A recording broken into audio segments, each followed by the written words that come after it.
There's a rule that FIFA has repeated for decades, almost like a promise. We stay out of politics, we stay neutral, but right now, that exact promise is being tested and it's coming from inside football itself. A major human rights organization has filed a formal complaint against FIFA's own president, and it's not some random outsider making noise. This complaint has now been backed by an entire National Football Association. Let's slow down and understand what actually happened. Back in December, during the official World Cup draw ceremony, FIFA introduced something brand new, a peace prize. And the very first person to ever receive it was the President of the United States. Now, here's where things got complicated. An advocacy group called Foursquare looked at this moment and said, wait a second, FIFA has always claimed to be neutral when it comes to politics and religion. So how does handing a political leader a personally created award fit into that promise? They filed an 8-page complaint with FIFA's ethics committee, and just recently, the story escalated even further. The Norwegian Football Association officially stepped in and announced their support for that complaint. Think about how big that is. This isn't just an outside group complaining anymore.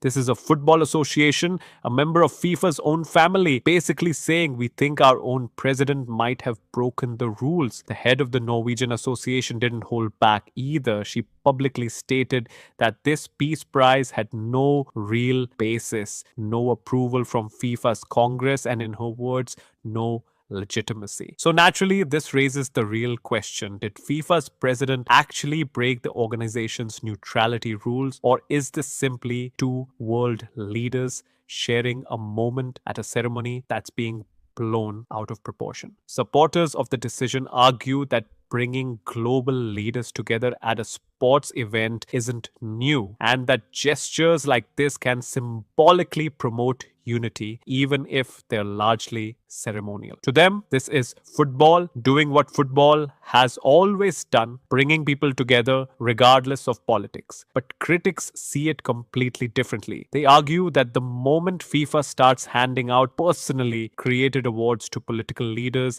it stops being neutral and starts looking like it's choosing sides. And once that trust is broken, they say it's nearly impossible to get back. What makes this even more interesting is the timing. This entire controversy is unfolding while the World Cup itself is happening live right now, with all eyes already on FIFA. So what happens next?